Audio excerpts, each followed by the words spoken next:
The final round of the Speed Series takes us to Silverstone, where the championship will be on the same bill as the world-famous Le Mans Series. This weekend has been very strong. It's the perfect showcase for speed. All of these guys that are racing with us have aspirations to get into the Le Mans Series, and in fact some of them have graduated here today, and it proves that speed is the natural step on the ladder from sports car racing up to Le Mans Series racing. Can you give us any news on what's happening next year? We're talking with various people about trying to expand a little bit further afield, looking at European side of things as well. People are seeming keen to the idea, so a very, very long way to go at the moment, but interesting developments in the pipeline. And there'll be a new name in the Jota Sport car this weekend, because regular driver Sam Hancock is racing in the Le Mans Series. My first sort of Le Mans Series race with Aston Martin Racing, I drove for them at Le Mans in their LMP1 car, which is obviously great. And I thought about doing both races this weekend, and in the end I thought it was probably better to concentrate on the Aston. So Alex Brundle's filled in for me here in the Speed Series today, and he's done a fantastic job. He's literally just hopped in it and been very fast straight away, and yeah, we couldn't have hoped for better, really. Back in action, Mohsin Rashid and Adriano Medeiros after a big crash for Accurate Racing last time out. Well, unfortunately, like his Netterton, the wheel fell off and the car wouldn't keep on the track with three wheels. Mohsin Rashid was driving, and unfortunately the car hit the barrier and we couldn't carry on. The damage was too big to replace everything and be ready for the race on the next day. If Motorsport have spent the season helping Jody Firth and Warren Hughes into the championship lead, but here at Silverstone, the team's bosses have decided to come out of racing retirement. Two old-timers in the cars. Seemed like a good idea. Combined age of 110 years. They've got their Zimmers and things there for us when we get out of the car, so we're all right. You're not doing a bad job at your combined age. Well, I mean, at the end of the day, we're only doing half the circuit. We cut out the loop at the bottom and wait for them coming and put a nice wee gap in between, and it seems realistic by the time you get back to the pits. I was actually at Bryce's surprise 50th birthday party, and he asked me then, do you fancy driving at Silverstone GP track? I said, do I ever? Through my career it's always been saloon cars, so to drive something like that and it's quick, a magnificent circuit like Silverstone's fantastic. Also in action, ex-F1 racer Alex Caffey, who had 56 Grand Prix starts. He's racing for Avalon, who have resurrected the team colours of the old Wolf F1 team.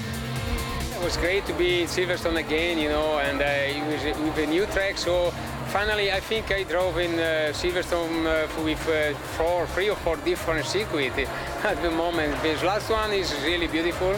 It's a very good track, very fast. It's very enjoyed every time I come here to race because it's so beautiful. Championship is going well, quite competitive, beautiful, very good, and very happy to be here again. So as the teams and engineers prepare for the final round of the Speed Series, we caught up with some of the drivers who gave us their opinion about the season so far. The season's been fantastic, actually. The guys at Speed have worked incredibly hard to make the series available to club competitors as well as to the CN class cars, and you know, we're very grateful to them to give us this opportunity. We've had a great season so far, and hopefully we'll be back next year. The Speed Series is fantastic, yes it really is, and any budding young driver that's looking to come through and looking to learn about sports car racing and to progress up the ranks, you know, really should look at Speed.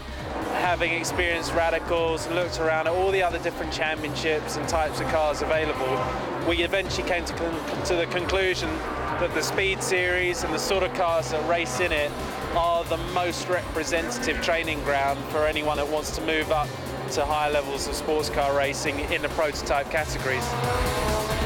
5 races down, 2 to go, and this is how the points board looks. Team WFR picked up the championship lead last time out and have got a 5-point advantage over Jota Sport, and they've had a great start to the weekend. We qualified well on pole position. Looks like we've got quite a comfortable margin over everybody, so just to have a clean race and obviously deliver the championship for Jody. Last time out at Alton Park, Team Jota took an almighty dent to their car and an almighty dent to their championship hopes. Is everything all right now? Yeah, it's all good. The car felt good in quali, felt good in practice. We're pretty quick, so all set for a good race, I think. It's close in the championship, not sure where we are in points. We've got 2 races this weekend, so anything can happen. Yes, indeed, two 90-minute races coming up this weekend, and it's the championship leaders, Team WFR, on pole position. Second and a half quicker than Joda Sport in qualifying. If Motorsport and Norma UK on road 2.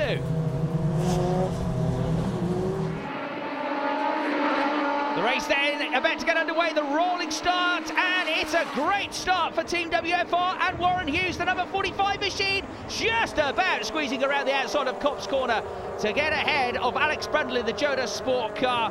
And one or two new additions to the championship this weekend, including the number 57 Richard Chamberlain driven CTR Developments Porsche, which is having its first race in the Speed Series. But Richard, a very experienced Porsche racer.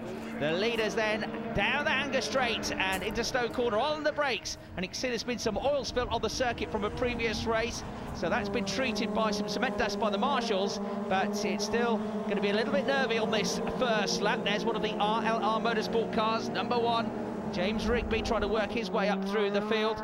The back of the field, another addition to the championship, number 55, Matthew Chamberlain, son of Richard, who's racing in the Porsche. End of lap number 1 then, Warren Hughes leads for the championship leaders, Team WFR. Joda Sport are second, and we've got Bryce Wilson just behind them, running in third place.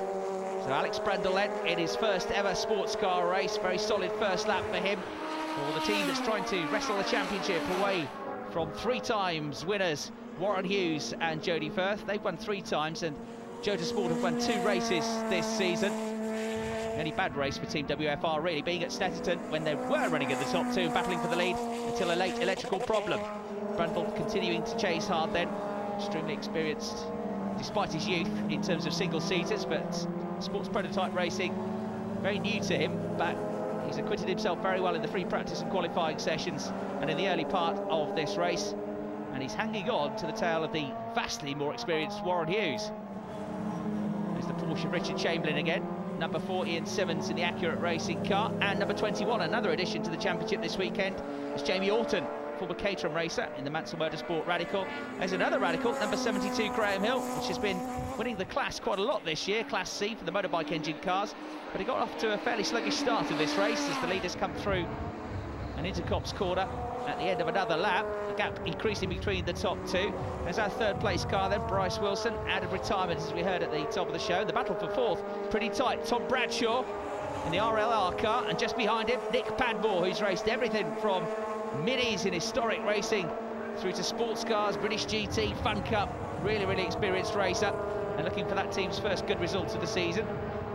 Given time to flash the headlights for Richard Chamberlain, who knows that Porsche 935 like the back of his hand, and indeed knows the Silverstone circuit very well. Of course, we're running on the new Grand Prix circuit here this weekend. First time to experience this for many of the drivers. Alex Brundle has been racing in the British Formula 3 Championship this year. And there is Tom Bradshaw, somebody else that started out in single-seaters, raced in the Formula Palmer Audi Championship, something which Alex Brundle was a race winner in, but he's got the Padster on his tail. Nick Padmore in the number 34 Norma, and the Accurate Racing cars, the green and white machines, are coming through, including Adriano Medeiros, the Brazilian driver, number 3, that car having been rebuilt after the problems at Alton Park. Here's this battle for 4th place, and Nick Padmore's through this time, so Nick Padmore up to 4th place, Tom Bradshaw 5th, and there in the number 24 car of Avalon Formula, and Alex Caffey behind the wheel. All going according to plan though for our race leader, Warren Hughes. He and Jody Firth also racing in the Le Mans Series here at Silverstone this weekend. Would have been class winners with very good results in their first outing at Portugal earlier in the season. Lots of battles all the way down the field as well. A Porsche versus a Radical. Don't get to see that too often. And we're going to have plenty more action when you rejoin us after the break.